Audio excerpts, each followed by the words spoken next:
The spring of 1941 was supposed to bring peace to the Mediterranean. Instead, it brought the roar of engines and the shadow of war. Greece had fallen, its proud defenders overwhelmed by the relentless advance of Nazi Germany.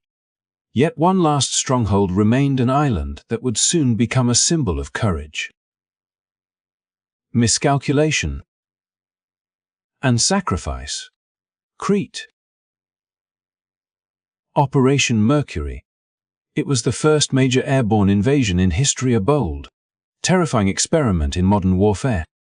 German commanders believed their elite paratroopers could seize Crete within days. They expected light resistance, a swift victory, and perhaps even the warm welcome of local villagers. But what awaited them on that sun-soaked island would shock even the most hardened soldiers. From the skies over the Aegean, thousands of German paratroopers leaped into a storm of gunfire. Below them, British, Australian, New Zealand, and Greek forces exhausted from the mainland campaign dug into the rocky terrain, determined to fight for every inch of ground. And beside them stood the Cretan people, farmers, shepherds, and students who refused to surrender their homeland. The invasion of Crete would become one of the most brutal and chaotic battles of the Second World War.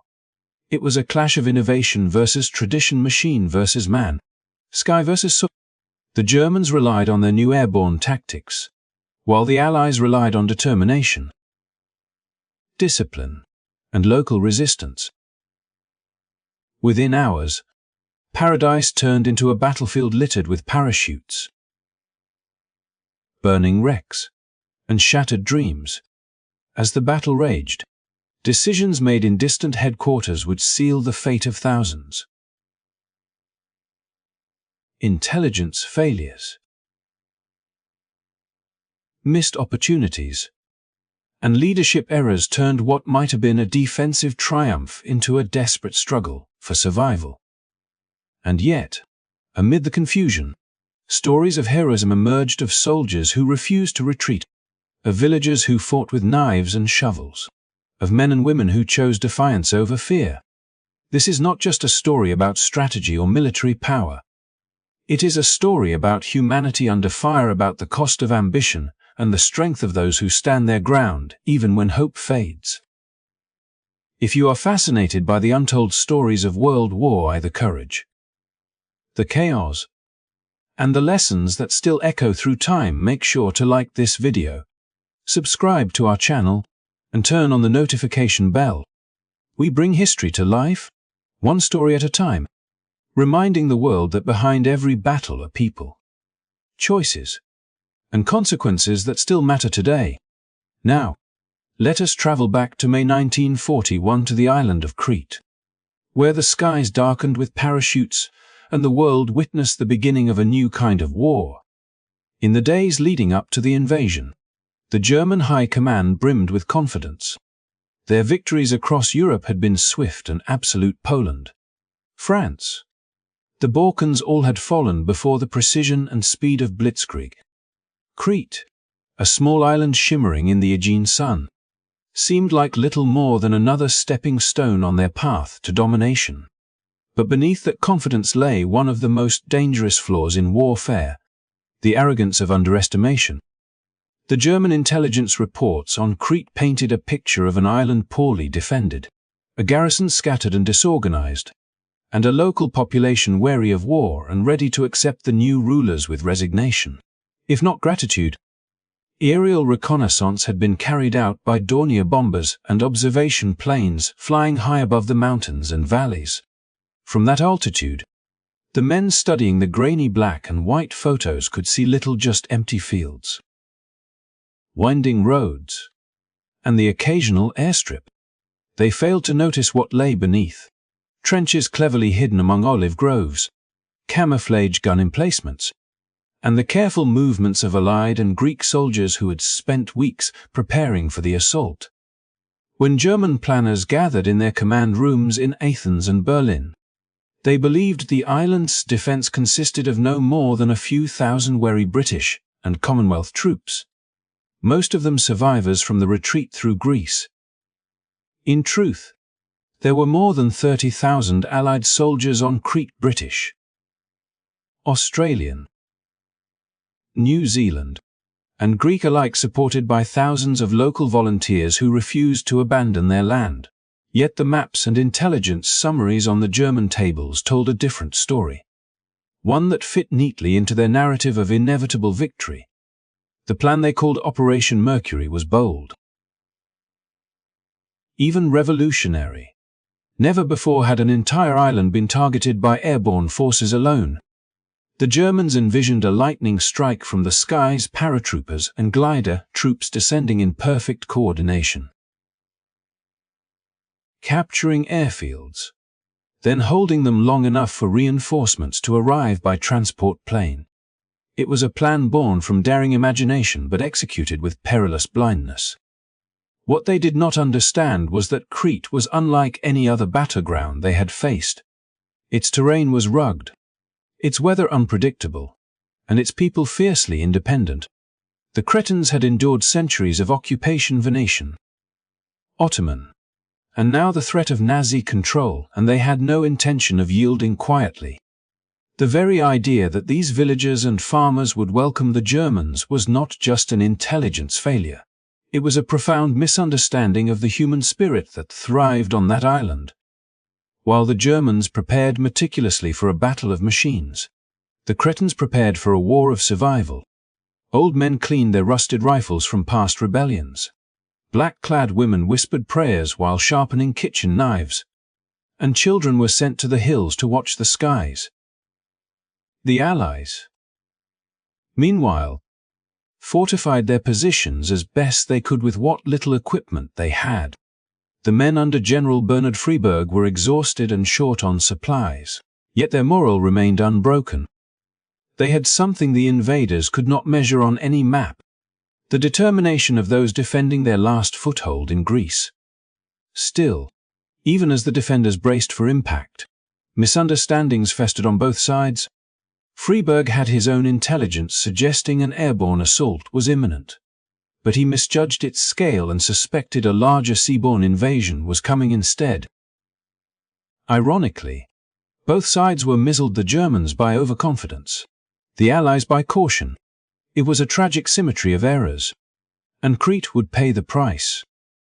As the days ticked toward the morning of May 20th, 1941, German pilots studied their flight paths, memorizing landing zones and wind conditions.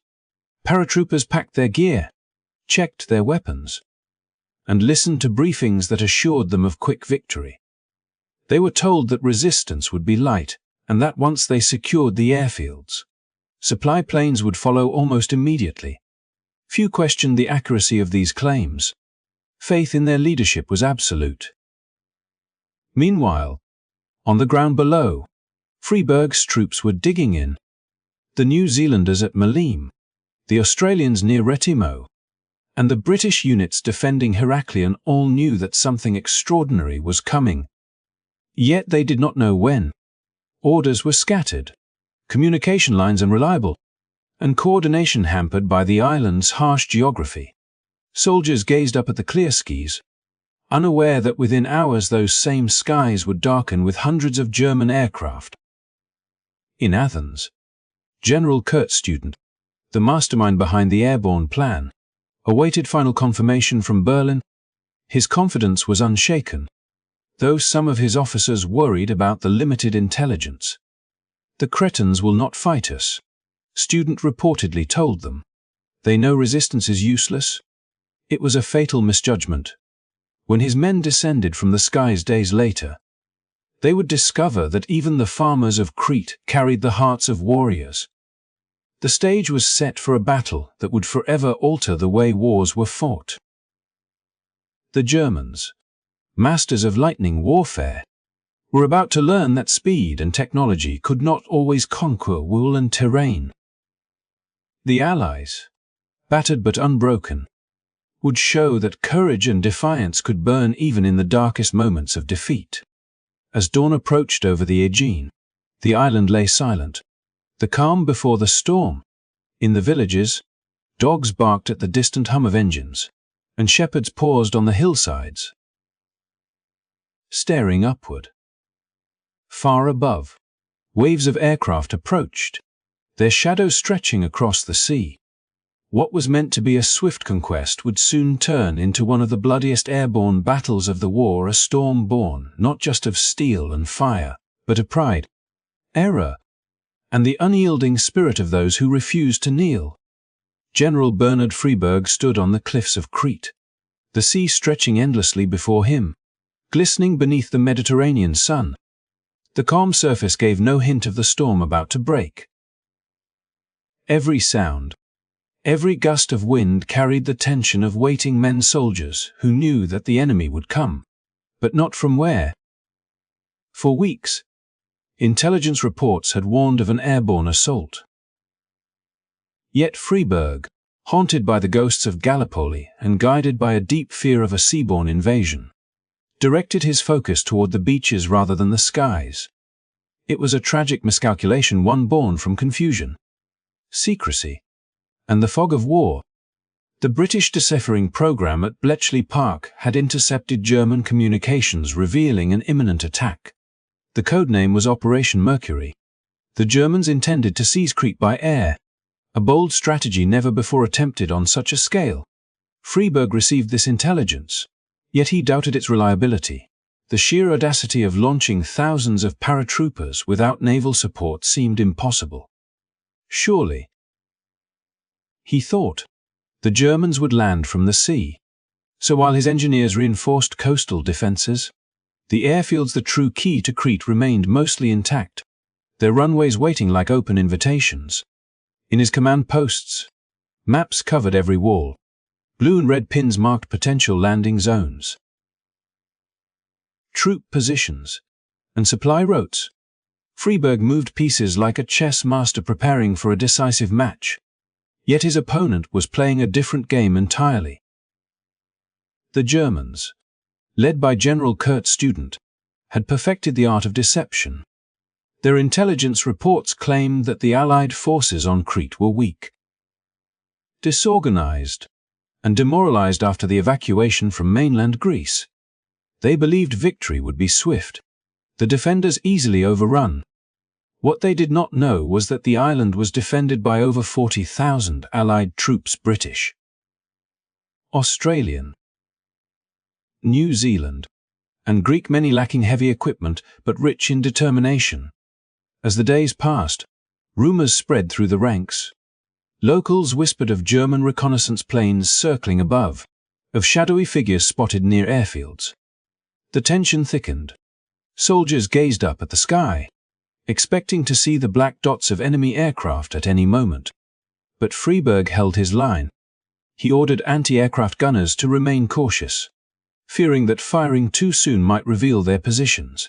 When intelligence officers urged him to sabotage the airstrips Heraklion, Rethymno, and especially Maleme, he hesitated. Destroying them would cripple his own ability to receive reinforcements and supplies. The order never came. Meanwhile, the German High Command finalized their daring plan. At dawn on May 20, 1941, waves of aircraft took off from the airfields of Greece, Junkers, transport planes and gliders packed with elite Fallschirmjäger paratroopers. They crossed the Aegean in perfect formation, a dark river in the sky. Below them, Crete shimmered in the morning light, unaware that it was about to become the stage of one of the most extraordinary battles of the war. When the first shadows fell over Maleme, it was too late to act. The air filled with the sound of engines and wind whistling through the canopies of descending paratroopers. Men came down like rain, their parachutes blooming in the sunlight, white, green, and red against the blue sky. The defenders were stunned by the sight, momentarily frozen by disbelief. Then chaos erupted. Bullets tore through the air, striking parachutes before they even touched the ground. Some Germans were killed instantly. Others landed in olive groves and rocky fields, scrambling for weapons scattered in the fall. Freyberg's lines struggled to adapt. His forces were stretched thin, their communications fractured by terrain and confusion. Orders sent to one sector arrived too late or never arrived at all. The defenders fought valiantly, but the coordination that might have turned the tide was missing. By the time Freiburg realized that the main assault was airborne, not amphibious, the battle had already spiraled beyond his control.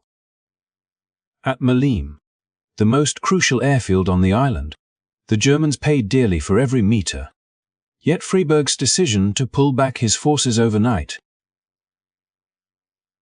fearing encirclement, proved fatal. The paratroopers regrouped under the cover of darkness, securing the airfield just long enough for transport planes to begin landing reinforcements. What began as a desperate gamble now gained momentum. With every aircraft that touched down, the balance shifted. Freiburg, exhausted and frustrated, watched the reports come in: Maleme lost, German troops advancing, supply lines collapsing. The beaches he had fortified so carefully remained eerily quiet, untouched by the enemy. The sea invasion he had feared never came. Instead, the sky had delivered his undoing. The days that followed were filled with relentless fighting. Allied units fought bravely but were pushed back from one position to the next. Villages burned, mountains echoed with gunfire, and the once serene island became a wasteland of smoke and shattered lives. Crete, once thought to be the unsinkable aircraft carrier of the Mediterranean, was slipping away. In London, the news of the invasion's progress struck hard. The world had witnessed a new form of warfare, one that combined speed, precision, and sheer audacity. But for Freiburg, it was a personal tragedy. His men had fought with honor, yet his hesitation, born from an excess of caution and flawed intelligence, had cost them the island. And so, Crete fell not because its defenders lacked courage, but because the enemy had mastered the element of surprise. The failure to crater the airfields, the delay in alerting the troops, and the misplaced focus on the sea allowed the Germans to seize a victory that came at a terrible price for both sides. When the dust finally settled, Freiburg walked among the ruins, his uniform heavy with dust and regret. Around him lay the echoes of his decisions, the airfields he had left untouched now bearing the weight of German aircraft. The beaches empty, the island subdued. The invasion of Crete had rewritten the rules of war, and for those who survived, its lessons would linger far longer than the battle itself. The morning of May 20th, 1941, began with an unnatural stillness. The sea shimmered under a pale sun, and for a fleeting moment, Crete seemed untouched by war. Then came the distant hum, faint at first, like a tremor in the air, growing louder until it became a deafening roar. Thousands of German aircraft appeared over the horizon, blotting out the light, their shadows stretching across olive groves and stone villages. From the skies poured a storm unlike anything the world had ever seen. The German paratroopers, the elite Fallschirmjäger, hurled themselves from the bellies of transport planes, plunging through bursts of anti-aircraft fire. Parachutes opened in brilliant flashes of white and green, drifting through smoke and sunlight as tracer rounds clawed upward to meet them. Below, the defenders of Crete, British, Australian, New Zealand, and Greek soldiers braced for impact. They had waited for this moment, though few could have imagined what it would truly look like. Men falling from the heavens into a furnace of chaos. At Maleme, the first waves met disaster.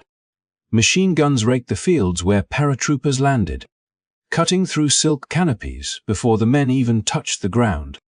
Some Germans were crushed in their gliders or tangled in olive branches, easy targets for defenders who fired relentlessly from concealed positions. The landscape itself seemed to rebel against the invaders' rocky hills, deep ravines, and stubborn terrain that broke formations and scattered troops in every direction.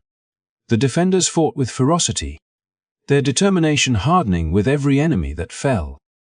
But the fight was not limited to soldiers. From the moment the first parachutes drifted down, the Cretan people rose to defend their home.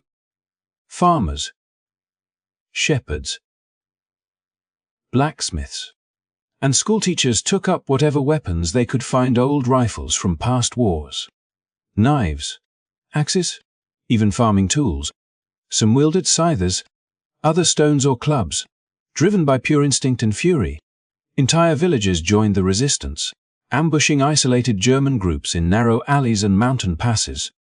It was raw and defiant, one of the first civilian uprisings of the Second World War. In Heraklion, the battle raged through streets and courtyards. German paratroopers, landing amid heavy fire, found themselves surrounded by defenders who knew every corner of their city.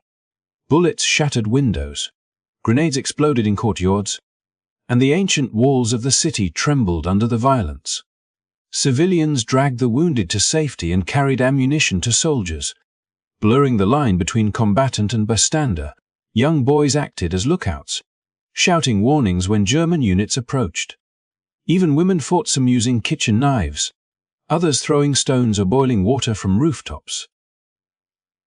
Further east, at Retimo, another wave of paratroopers fell into a storm of gunfire. Their landings were scattered and disorganized. Many never even reached their intended positions. Greek troops, side by side with Allied forces, unleashed everything they had. The defenders moved from hill to hill, using terrain and cunning to outmatch the airborne invaders. The air was thick with the acrid smell of gunpowder, mingled with the scent of burning crops and dust. Screams, commands, and the thunder of gunfire echoed across the island as Crete turned into a living battlefield. For the Germans, the invasion had become a nightmare. Casualties mounted at an alarming rate. Units were separated, communications severed, supplies lost. Hundreds of paratroopers lay dead in the fields, their bodies tangled in parachute lines or sprawled among the rocks. Commanders on the ground struggled to regain control, sending frantic signals for reinforcements that could not yet arrive. The island's defenders, emboldened by their success, believed victory might be within reach. They had turned the world's first major airborne invasion into a scene of unimaginable carnage. Yet amid this cause, the seeds of German recovery were taking root. At Maleme, where the fiercest resistance had erupted, the German survivors clung to small patches of ground near the airfield. Through the night, they regrouped, reinforced by the discipline and training that made them among Hitler's most formidable troops. The defenders, exhausted and uncertain of the enemy's strength, began to withdraw from key positions under cover of darkness. It was a momentary lapse, one that would alter the fate of Crete forever.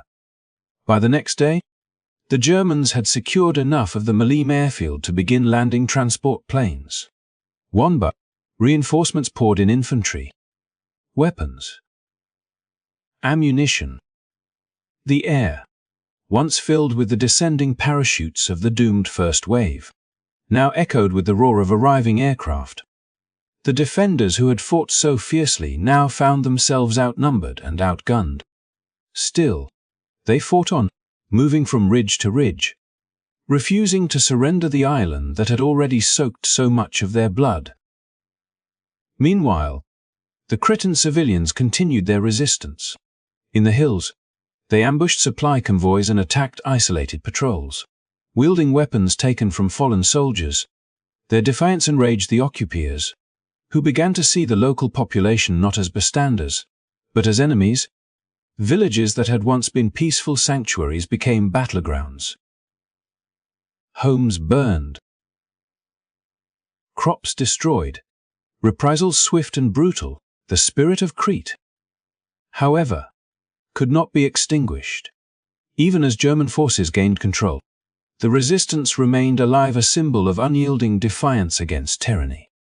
As the sun set over the shattered landscape, smoke rose from the ruins of Maleme, Heraklion, and Retimo. The island that had once been a paradise of whitewashed villages and olive groves was now scarred by craters and graves. Thousands lay dead, soldiers and civilians alike, their sacrifice marking a turning point in the history of warfare. The Germans had won the ground, but they had lost something far greater: the illusion of invincibility. For the first time, Hitler's airborne forces had met an enemy who refused to yield, not only on the battlefield but in their hearts. Crete had become a testament to human resilience, a place where ordinary people, armed with courage and conviction, stood against the might of one of history's most formidable armies. And though the island would soon fall, the story of that day, of the paratroopers who descended into hell and the people who rose to meet them, would echo through the rest of the war. A reminder that even under the darkest skies, resistance can still shine like light. Night had fallen over Crete, cloaking the island in uneasy silence. The echoes of gunfire faded into the distance, replaced by the restless whispers of exhausted men. At Maleme, the most vital airfield on the island, smoke still hung over the shattered runways. Allied soldiers crouched in makeshift trenches, scanning the horizon for movement. The ground was littered with the wreckage of gliders, parachutes tangled in the olive trees, and the bodies of paratroopers who had fallen only hours earlier. The defenders had fought with everything they had: rifles, bayonets, even stones, and for a moment it seemed that the Germans might never gain a foothold. But as darkness deepened, uncertainty crept in, and decisions made in that fragile night would change the fate of Crete forever. General Freiberg's headquarters received conflicting reports. Some officers claimed that the Germans had been pushed back and that Maleme was secure. Others warned that enemy troops still held positions dangerously close to the airfield. Communication lines were broken, radios jammed, and couriers lost or killed along the mountain paths. Units were scattered across ridges and villages, unaware of one another's movements. It was a battle fought not only against the enemy, but against confusion itself. Freiberg, still haunted by the possibility of a naval assault that never came, hesitated to commit his reserves to retake the airfield. He needed clarity, but in war, clarity is often the first casualty. On the ground, Colonel Leslie Andrew of the New Zealand forces believed he was surrounded. His men, having fought relentlessly throughout the day, were running low on ammunition and supplies. German flares illuminated the night sky, casting ghostly shadows over the battlefield. Every rustle in the dark felt like an advancing enemy. Cut off from communication with neighboring units, Andrew made a fateful choice, fearing that his position was untenable and that his battalion might be overrun. He ordered a withdrawal from Hill 107, the high ground overlooking Maleme Airfield. It was a tactical retreat meant to regroup and strike again at dawn. But in the fog of war, small retreats can open enormous doors. When the first light broke over the Cretan hills, the Germans saw an opportunity gleaming beneath the rising sun. The defenders had pulled back, and Maleme, blood-soaked and battered, now lay exposed. The surviving German paratroopers, who had spent the night clinging to shallow positions, moved quickly to seize the abandoned high ground. From there, they could finally direct fire over the airfield and call for reinforcements. Radio operators sent coded messages back to Greece, where waves of transport aircraft waited. Within hours, the sky once again filled with the thunder of engines. Junkers 52s appeared in tight formation, descending toward Maleme like a second storm. For the first time since the invasion began, the Germans had a place to land. Wanba. The aircraft touched down on the scoured runway, disgorging troops, weapons, and supplies. Each successful landing strengthened their hold, transforming a desperate foothold into a fortress. What had begun as a chaotic gamble was now turning into a calculated victory. The Fallschirmjäger, battered and bloodied, were no longer isolated. They were being reinforced by fresh waves of soldiers who poured onto the island without opposition. For the Allied forces, the realization came too late. Patrols sent at dawn discovered that the Germans now controlled Maleme entirely. The sight of transport planes unloading men and vehicles was devastating. Soldiers who had fought valiantly through the night watched helplessly as the enemy turned their hard-won positions into stepping stones for domination. Attempts to counterattack were hampered by exhaustion and disorganization. Units that might have launched a coordinated assault were scattered miles apart, fighting separate battles with no unified command. Messages to regroup were delayed or lost altogether. While Freiburg, still convinced that a naval attack was imminent, held back forces that might have reclaimed the airfield. By midday, the tide had irrevocably turned. With Maleme in German hands, the Luftwaffe gained full control of the skies over western Crete. Stuka swooped low over Allied positions, bombing supply lines and communication posts with terrifying precision. Every move the defenders made was shadowed by aircraft that struck without warning. The once stubborn defenders now found themselves trapped under relentless bombardment. Roads became death traps. Convoys were shredded by machine gun fire from above.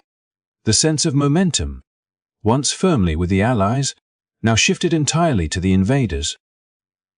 Meanwhile, German reinforcements fanned out from the airfield, linking up with isolated paratrooper groups who had survived the first chaotic landings. They pushed toward the nearby villages, clearing resistance with grim efficiency. Each step forward cost them dearly. But they were no longer fighting for survival, they were advancing. For the people of Crete, the battle entered its darkest phase. The defenders who had stood shoulder to shoulder with villagers found themselves retreating through streets lined with burning homes. Past families who refused to abandon their land even as the sound of tanks echoed from the west. The loss of Maleme Airfield was more than a tactical failure. It was the moment the battle's fate was sealed. With every new transport plane that landed, the island slipped further from Allied hands. The courage of the defenders could not overcome the cruel mathematics of war. Control of the air meant control of the island. From this point forward, every Allied maneuver was an act of desperation. Reinforcements could not arrive. Evacuation became the only hope. For the Germans, the cost was staggering. The fields around Maleme were littered with the bodies of paratroopers, many of them barely 20 years old. But despite the losses, they had achieved what their high command had deemed impossible. They had taken Crete's lifeline. Hitler himself would later forbid further airborne operations, shocked by the scale of casualties. But the victory stood. Crete was theirs, and the Mediterranean, for a time, was open. In the aftermath, Freiburg would look back on that night on the hesitation, the confusion, and the fatal decision to abandon the high ground with the weight of history pressing on his shoulders. The men under his command had fought with valor beyond measure, yet a single misjudgment had unraveled their defense. Crete had fallen not through lack of bravery, but through the merciless precision of circumstance. As dusk descended once more over Maleme, the airfield that had once symbolized Allied hope now bore the mark of German triumph. Planes continued to land, their engines growling across the scarred landscape, unloading the instruments of occupation. The Cretan wind carried the faint smell of fuel and smoke, mingled with the sorrow of those who had given everything. And in that wind, one could almost hear the quiet truth of war, that even the bravest stand can be undone by a single step backward. By May 23, 1941, the island of Crete lay shattered beneath a haze of smoke and dust. The olive groves that had once whispered in the Mediterranean breeze now hid the scars of battle craters, wrecked vehicles, and the still bodies of those who had fought to hold the island. The thunder of German aircraft filled the skies, their engines droning like an unending storm. On the ground, the Allies fought on in fragmented groups, their lines broken, their spirits worn thin. The once defiant defenders, British, Australian, New Zealand, and Greek alike, now faced the impossible truth. The battle was lost. The evacuation began under cover of night, along the southern coast. At the ports of Sfakia and Heraklion, long lines of wary soldiers moved silently through the darkness, guided only by the faint glow of cigarettes and the distant shimmer of the sea. The Royal Navy awaited them, battered but unbowed, ready to pull as many men as possible from the island's doomed shores. Each boatload carried stories of courage, sacrifice, and survival, yet even the sea offered no mercy. At dawn, the Luftwaffe descended. German bombers appeared like dark hawks over the Mediterranean, hunting the retreating ships below. Waves of Stukas dived with their signature scream, dropping bombs that sent columns of water and fire into the air. Destroyers twisted and turned, their guns blazing in defiance, but there were too many enemies, too much sky to fight.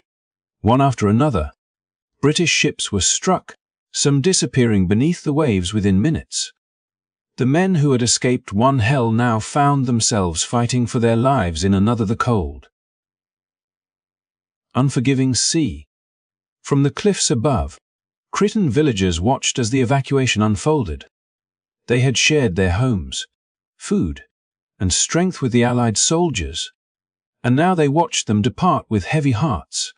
Many civilians chose to stay behind, even as German forces swept across the island. Some joined the resistance, hiding Allied stragglers in caves and mountain passes.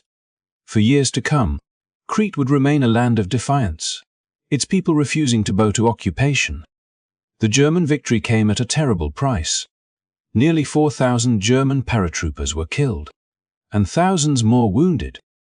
The fields around Maleme and Heraklion were littered with their dead, the flower of Hitler's elite airborne forces, sacrificed for a prize that left even the victors uneasy. Hitler himself, though triumphant, was shaken by the scale of the losses. He would later forbid further large-scale airborne invasions, declaring that the day of the paratrooper is over. Crete had been won, but it had nearly destroyed the very force that captured it.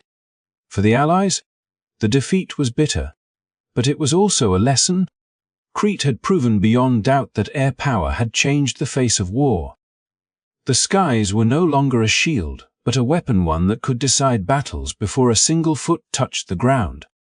The courage of the defenders could not overcome the relentless might of aircraft that ruled the air and rained destruction upon ships, soldiers, and cities alike. From this moment onward, every general, every strategist, would have to reckon with the truth revealed on Crete. Control of the sky meant control of the battlefield. Yet beyond strategy and tactic, the Battle of Crete was a story of humanity, of men and women who fought not for conquest, but for home, honor, and each other. The Allied soldiers who stood on those rocky ridges, the villagers who picked up whatever they could find to defend their island, and even the German paratroopers who leapt into chaos with courage and conviction, all became part of a tragic and unforgettable chapter in the history of the Second World War. When the last Allied ship disappeared over the horizon, leaving behind smoke and silence, Crete stood conquered but unbroken. Its people had endured the impossible, and its defenders had written their names in the annals of bravery. The island itself became a symbol of defiance against overwhelming odds, of the cruelty of modern war, and of the unyielding spirit that even the mightiest armies could not extinguish. Today, the Battle of Crete reminds us that innovation and technology, however powerful, always come at a human cost. Every advance in warfare leaves behind the echoes of those who paid the price for progress. The paratroopers who fell from the skies, the sailors lost at sea, the civilians caught between armies. Their sacrifices marked the beginning of a new kind of conflict, one fought not just on land and sea, but in the very air above. And as history looks back, it is not only the victors who are remembered, but the valor of those who resisted until the very end. Crete, with its rugged mountains and indomitable people, became more than a battlefield. It became a testament to courage, endurance, and the eternal will to fight for freedom. Thank you for joining us on this journey through one of World War II's most dramatic and heartbreaking battles. If you found this story as powerful and moving as we did, please like this video, subscribe to our channel, and turn on the notification bell so you won't miss our next exploration into the untold stories of history. Together, we will keep these memories alive, not to glorify war, but to understand it, and to remember those who lived, fought, and fell beneath the same sky that still watches over us today.